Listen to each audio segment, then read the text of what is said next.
Hello dear nursing officers, मैं तरुण सैनी आप सबका स्वागत करता हूं टीएसएल में। आज हम एक ऐसे क्वेश्चन पे बात करेंगे जो बहुत ही इंपॉर्टेंट है और बहुत सारे स्टूडेंट का वो सवाल हो सकता है। उस क्वेश्चन पे जाने से पहले मैं आपको बता देना चाह रहा हूं कि हम जो एक क्वेश्चन आपके प्रॉब्लम सॉल्विंग सेशन रख रहे हैं या फिर जो आपके सवाल और हमारे जवाब जो सेशन रख रहे हैं, उसमें स्टूडेंट हमसे कोई न कोई सवाल पूछता है जो उसकी पढ़ाई में प्रॉब्लम कर रहा है या उसको पढ़ने में दिक्कत आ रही है। ठीक है, और उसके रिप्लाई करने में हम डेफिनेटली एक वीडियो बनाते हैं जिससे उसको हेल्प मिल सके और वो आगे उसके टारगेट को अचीव कर सके। तो देखिए, आपके सवाल और हमारे जवाब में आज का हम सवाल ले लेते हैं। दो सवाल हमारे पास यहां पे हम ले रहे हैं। ठीक है, देखिए, पहला सवाल ले रहे हैं हम दीपिका संजय यादव जी का। इन्होंने बोला है, hello sir, my question is that what the topics and tricks we should remind in our mind when we sit in front of CBT. ठीक है, चलिए इसी पे हम बात कर ले रहे हैं। ठीक, ध्यान से आपको समझना है इस बात को। ऑफिसर्स, इन्होंने एक बात पूछा है कि जब हम एग्जाम दे रहे हो तो क्या ट्रिक्स को हमको माइंड में रखना चाहिए। अब देखिए, सवाल बड़ा ही कॉम्प्लिकेटेड है। मैं डेफिनेटली इसमें आपकी हेल्प करने के लिए तैयार हूं based on my experience and education level. तो देखिए, एग्जाम की बात की जाए तो सबसे पहले एग्जाम से पहले आपको करना क्या है कि मान लो आपने बहुत अच्छी तरीके से स्टडी की है। स्टडी तो करना बहुत जरूरी है, आपको पता है। आपने बहुत अच्छी तरीके से स्टडी की है, अब आप एग्जाम सेंटर पे पहुंच गए तो यहीं से कहानी शुरू हो जाती है। मान लेते हैं कि आपके कल एग्जाम की डेट है, तो वहीं से बिफोर एग्जाम डेट है ना, before day of exam, before day of exam आपको क्या करना है। कम से भी कम, कम से भी कम बोल रहा हूं, एग्जाम के डे से पहले पहले वाली नाइट को कम से भी कम आपको 8 से 10 घंटे की भरपूर नींद लेनी है। ठीक है, नींद ना भी आए किसी एंजाइटी की वजह से तो आपको ज्यादा सोचना नहीं है। आपको बस आंख बंद करके, ठीक है, आपकी बाहों के बीच में थोड़ा सा ध्यान रख के शांति से बैठे रहना है या लेटे रहना है।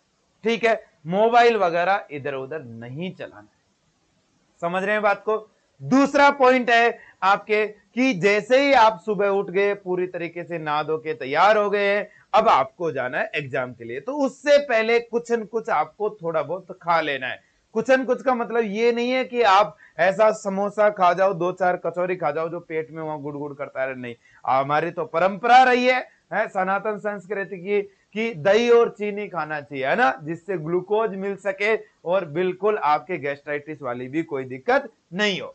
तो हल्का सा क्या करना है, उससे पहले लाइट ब्रेकफास्ट आपको कर लेना है। ठीक है, चलिए ये भी कर लिया। उसके बाद आपको क्या करना है, सेंटर पे पहुंचना है। कब सेंटर पे? Before 1 hour. ठीक है, जो भी आपका एंट्री टाइम है उससे 1 घंटे पहले आपको सेंटर पे पहुंच जाना है। बहुत सारे लोग तो सेंटर पे पहुंच ही नहीं पाते हैं, आगे एग्जाम क्लियर होना तो बात ही अलग हो गई। तो सेंटर पे पहुंच जाना है 1 घंटे पहले।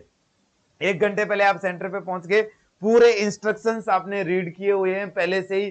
ठीक है, जो एडमिट कार्ड में लिखे हुए हैं, फोटो ले जानी है, ये ले जाना है, वो ले जाना है, जो भी चीजें हैं सब कुछ रीड किया हुआ है। वो डे वन बिफोर 1 डे वाले एग्जाम में क्लियर आपका हो गया है कि क्या इंस्ट्रक्शन है, सारी चीज। उसके बाद शांति से हम सो गए थे। दूसरी बात, हमने ब्रेकफास्ट भी कर लिया है। अब एग्जाम से 1 घंटे पहले बहुत सारे लोग बोलेंगे इस एग्जाम में ये आने वाला है, इसका तो पेपर ही आउट हो गया है, मेरे दोस्त ने 20 लाख में खरीदा है, मेरे पड़ोसी ने, मेरे बुआ जी के लड़के ने 10 लाख में खरीदा।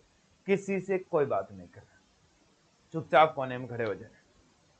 ठीक है, कहीं पे भी जाके चुपचाप कोने में खड़े हो जाना है। चाय पीना चाहो तो आप पी सकते हो, चुपचाप खड़े रहना है, किसी से कोई बात नहीं करनी है। आपके पेरेंट्स हैं साथ में तो बहुत अच्छी बात है, किसी से कोई भी बात नहीं करनी है एग्जाम से पहले, क्योंकि लोग आपके दिमाग का कचरा कर ही देंगे पहले से। जो खुद कुछ नहीं किया वो आपका हो सकता है दिमाग खराब कर दे।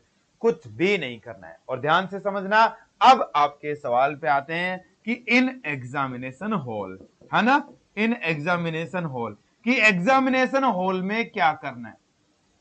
पहली बात, आपका बायोमेट्रिक वेरिफिकेशन हो गया। वेरिफिकेशन होने के बाद जिस आप कंप्यूटर टेबल पे बैठ रहे हो वहां देखिए आपका ही फोटो लगा हुआ है ना, आपके ही रोल नंबर है ना, ये दोनों चीज क्लियर है तो आपको उस पे जैसे एज पर इंस्ट्रक्शन मिले लॉगिन कर लेना। ठीक है, अब ऑफिसर लॉगिन करने के बावजूद भी आपको 5 मिनट मिलेंगे। उस 5 मिनट को इधर उधर हरी अप करके गर्दन घुमाने में बिलीव वो खराब नहीं करना है। आपको क्या करना है उसमें कि शांति से आंख बंद करके बैठना है और आपको डीप ब्रीदिंग करनी। ठीक है, ऐसे डीप ब्रीदिंग करनी है। वो 4 से 5 मिनट मिलेंगे उसमें। ठीक है, एग्जाम से जस्ट पहले 4 से 5 मिनट तक आप डीप ब्रीदिंग करेंगे, उससे बहुत फायदा होने वाला है ऑफिसर, क्योंकि पहले से ही हम लाइट स्नैक्स तो हमने ले लिए है, कुछ चॉकलेट खा ली है या हमने दही और चीनी खा लिया है, तो ग्लूकोज तो हमारे पास है, बट अब हमको चाहिए और ज्यादा अमाउंट में ऑक्सीजन।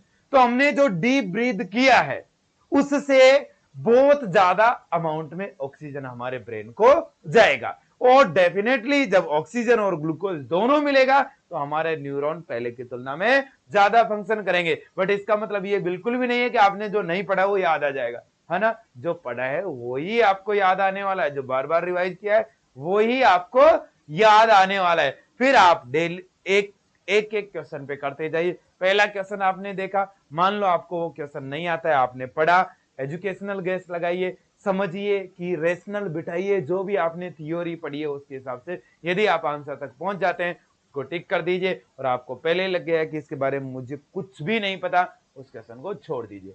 अननेसेसरी आपको नेगेटिव नहीं करना है। और एम्स में तो एक भी क्वेश्चन रटा हुआ नहीं आएगा ऑफिसर, ठीक से समझ लेना इस बात को कि आपको रेशनल बिठा बिठा के ऑप्शन तक जाना है। क्लियर हो गया, एलिमिनेट करते करते ये ऑप्शन बचा है, आप उस पर क्या कर सकते हैं, टिक कर दीजिए।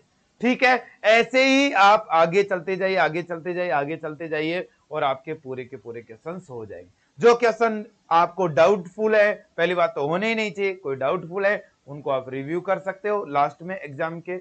हाँ, एक चीज और, एग्जाम के बीच में आपको एक छोटी सी प्रॉब्लम और आएगी। क्या प्रॉब्लम आएगी कि बीच में ऐसा हो जाएगा कि ब्रेन ब्लैंक हो गया, मुझे तो याद ही नहीं आ रहा है कुछ, और उस टाइम पे आप गर्दन उठा के देखोगे सारे लोग लगे हुए हैं, ठीक है, आंसर भरने के लिए, और आप अकेले हो जिसको नहीं आ रहा है। उस टाइम घबराना नहीं है।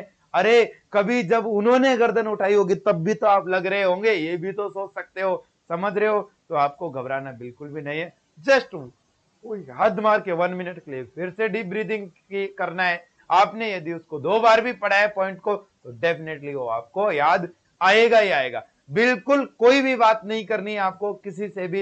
एग्जाम सेंटर जैसे ही आपका पूरा हो जाता है सबमिट कर देना है, और उसके बाद सेंटर से बाहर आ जाना है। अब चाहो तो आप बात कर सकते हो, ये पेपर कैसा था, ये कैसा था, वो कैसा था, समझ रहे हो बात। अननेसेसरी 198 क्वेश्चन नहीं करें, जो आपको आ रहे हैं वही करें, ठीक है। और जो आप एजुकेशनल गेस लगा सकते हो वहां तक भी आप पहुंच सकते हो, मतलब रेशनलाइज कर सकते हो क्वेश्चन को, तो उसका भी आंसर आपको देना ही देना है। तो ये आपको स्पेशल ध्यान रखना है किसमें, during the examination. I hope कि आपको दीपिका संजय जी का जो एक क्वेश्चन था डेफिनेटली ये बात समझ में आई होगी, और भी स्टूडेंटों को इस बात पे डेफिनेटली समझ में आया होगा कि हमको करना क्या है। मैं उम्मीद करता हूं कि मेरे द्वारा बनाए हुए वीडियोस आपको डेफिनेटली हेल्प कर रहे होंगे, और आपका और भी कोई सवाल है तो कमेंट सेक्शन में जरूर बताइए, मैं डेफिनेटली उस पर वीडियो बनाऊंगा। आज के लिए इतना ही, थैंक यू सो मच। जय हिंद, जय भारत, वंदे मातरम।